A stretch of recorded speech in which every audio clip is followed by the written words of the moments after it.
The story takes place in South Korea in 2013. Anna and her friends are watching the film together. It's based on a child abduction case that shocked Seoul 15 years ago. The kidnappers abducted an 8-year-old child, but after receiving a ransom of 100 million, they brutally murdered the child while he was still alive. After that, the kidnappers disappeared. As of the day of the film's release, there were only 5 days left in the 15-year statute of limitations. And while Anna was watching the film with rapt attention, the film suddenly showed the kidnapper's black male voice. Anna listened to it and was stunned.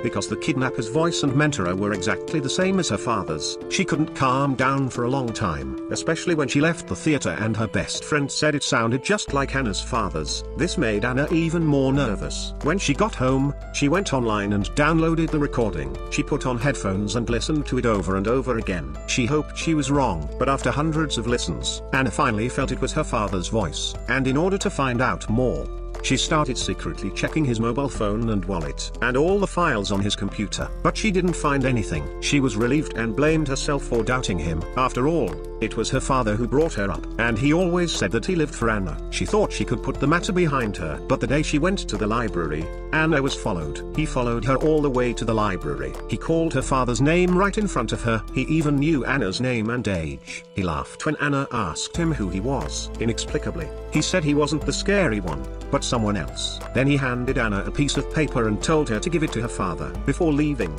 he even said his surname was Shim. Anna was a bit confused by this. She opened it and found a list of phone numbers. So she called her father and sent him the number. Dad called the number. The moment he heard the voice, the eyes of his father, who was usually so easygoing, turned sharp. He even threatened to kill him when he heard the man compliment Anna on her beauty. But he didn't care about the threat. He just told Anna's father to prepare 10 million for him tomorrow. It's obvious that Anna's father has something on him. The scene changes to 3 days later. Anna's father receives a text message while he is shopping with his daughter. The Shin guy is furious and asks why he hasn't sent him the money yet. But Anna's father reads it and replies, "Wait a little longer." Then he calmly put away his mobile phone. That night was Anna's birthday and the anniversary of her mum's death. They had prepared a big table with food and cake. But just as Anna was about to cut the cake, there was a sharp knock at the door, accompanied by a man named Shin yelling and cursing. Anna's father didn't want to take any notice of him, but Anna went over and opened the door. The man came in aggressively. He threatened to tell Anna the truth about her father. Anna's father tries to stop him, but he brushes him off.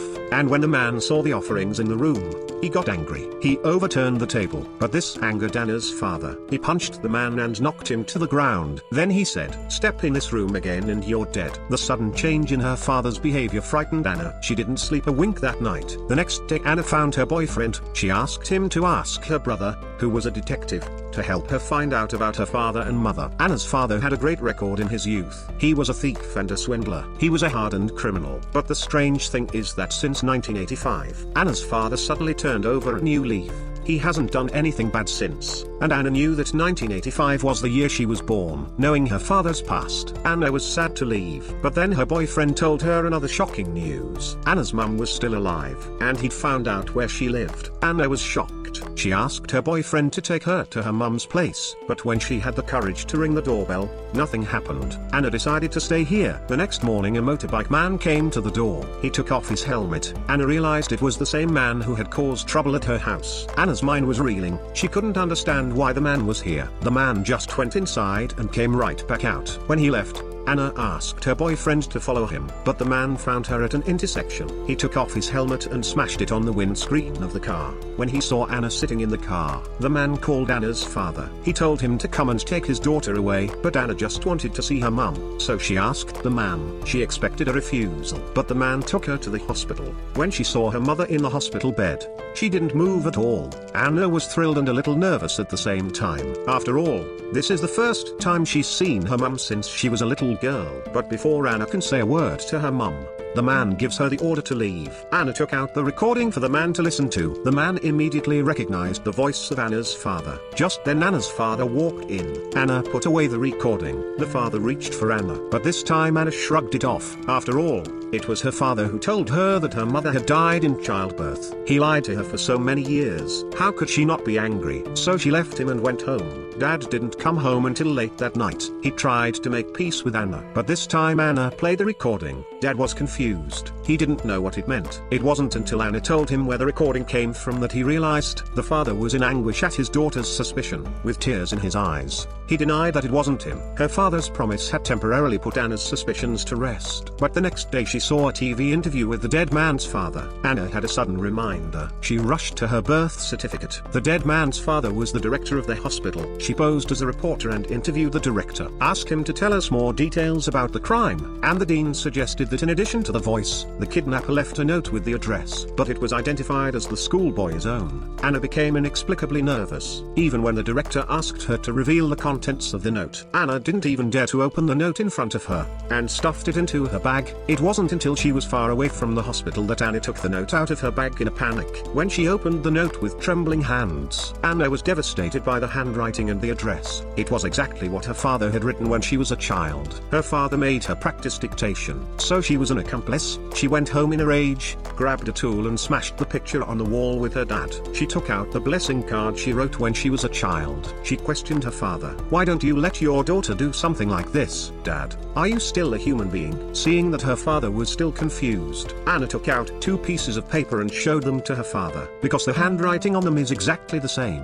But Dad was still denying it. He said that children's handwriting is the same. Anna was devastated. She was going to take the 2 notes to the police, but her father took her bleeding hand. He told her to go to the hospital first. Then the doorbell rang. Anna's father opened the door to find the police, and the director was the 2. When he heard Anna's father's first words, the dean rushed over like a madman. He pushed Anna's father to the ground. Unfortunately, he landed on the back of his head. Anna's father fainted on the spot. Luckily, the police were able to pull him away. The reason why the dean was so agitated, he had the kidnapper's voice deep in his bones. As soon as Anna's father spoke, he knew it was the kidnapper who killed his son. Anna's father was rushed to the hospital. The doctor said it would take at least 1-3 days for Anna's father to wake up. But the police don't have that much time. There are only 2 days left before the statute of limitations expires. If Anna's dad doesn't wake up in 2 days, then they won't be able to arrest him even if they have evidence. Anna saw her boyfriend at the hospital. She realized he was the informer. Then the police searched Anna's house. They found Anna's handwriting from her childhood. If they could match it,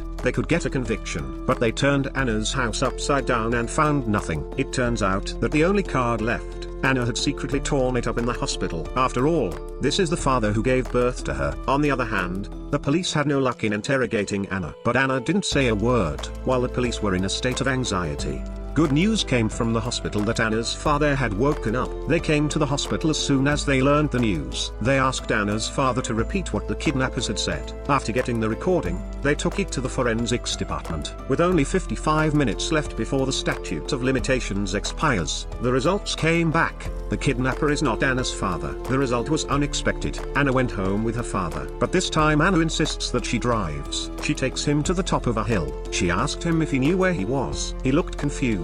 Anna cried and asked him to tell the truth, because this is where the kidnappers killed the boy. But no matter how much he tried to persuade him, he wouldn't admit it. He just stared at the watch in the car from time to time. It was 12 o'clock in the morning. The father, who was so innocent before, suddenly had a strange smile on his face, and his voice got louder and louder, and he admitted it himself. He was the kidnapper, but he said it was all for Anna. This statement made Anna completely devastated. She pulled her father out of the car. She begged him to apologize for his dead child. But Dad said God was on our side. Then he got behind the wheel and told Anna to get in the car. Suddenly, a car crashed into Anna's father. The dean of the school drove into him. The car exploded. Anna's father's car was overturned. It fell into the river below the cliff. This is where he dropped the boy. The accident killed Anna's father and the director. Anna is in a coma with serious injuries. That's where the story ends. But in the end, the director revealed the truth. Anna wasn't born, because her wife couldn't have children. Anna's father stole her from the hospital. When his wife found out,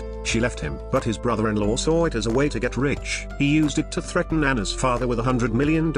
In order to save the baby, Anna's father planned the kidnapping. As to why the voice print identification failed, I've done a lot of checking here. I'm going to make a bold guess. There's a scene at the beginning. Anna and her dad are competing for super spicy turkey noodles. Anna's sweating, but Dad's doing just fine. That means he's been eating this spicy food for years. His voice changes a little bit with this kind of excitement, and it's been 15 years. It's not impossible that voice lines change with age. That's why Anna's father said that God is on our side.